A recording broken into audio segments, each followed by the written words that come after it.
அம்மா, இந்த ஜோக்கு சூப்பராக இருக்கும் பாரு. ஆமாப்பா, எனக்கு இந்த ஜோக்கு ரொம்ப பிடிக்கும்ப்பா. அம்மா, நேரம் ஆச்சுமா, சாப்பிடு. சாப்பிட்டா தான் நேரத்துக்கு மாத்திரை போட முடியும். பசிக்கல, அதான் கொஞ்ச நேரம் கழிச்சு சாப்பிடலான்னு நினைச்சேன்ப்பா. நேரத்துக்கு சாப்பிட்டாதாம்மா உடம்பு நல்லா ஆரோக்கியமாக இருக்கும். சரிப்பா.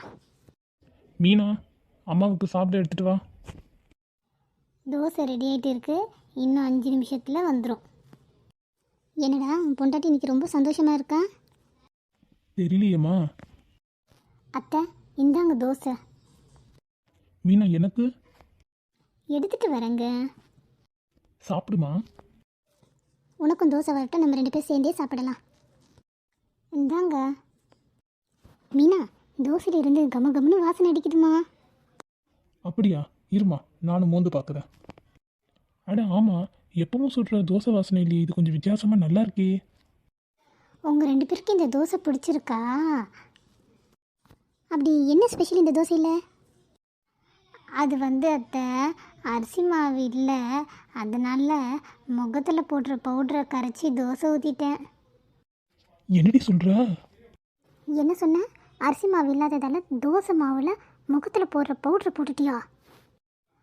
ஆமாம். அம்மா கோவப்படாதம்மா. இப்போ எதுக்கு உங்கள் அம்மா கிட்ட போய் கோவப்படாதீங்கன்னு சொல்கிறீங்க? நான் அப்படி என்ன தப்பு பண்ணிட்டேன்? நீ பண்ண தோசையை நீயே சாப்பிட்டு பாரு. நான் 5 தோசை சாப்பிட்டுட்டேன், போதுமா? டேய், இவ்வளோ ஹாஸ்பிட்டலில் போய் அட்மிட் பண்ணிடுடா. எதுக்கு?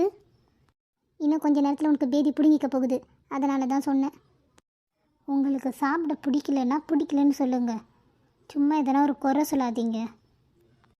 ஏண்டி அறிவு கேட்டவளே, அரிசி மாவு இல்லைன்னு சொல்லியிருந்தா ஒன்று நான் கடைக்கு போய் வாங்கிட்டு வந்திருப்பேன், இல்லை இவனை அனுப்பிச்சிருப்பேன். எதுக்குடி இந்த மாதிரி பவுடர்லாம் போடுற?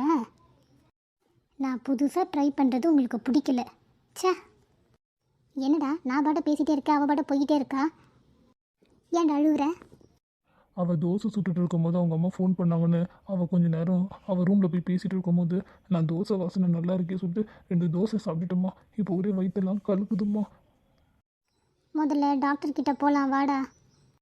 ஏண்டி, அப்படி என்ன தலை போகிற அவசரம்? ஆட்டோ பிடிச்சி ஆஃபீஸ்க்கே வந்திருக்க?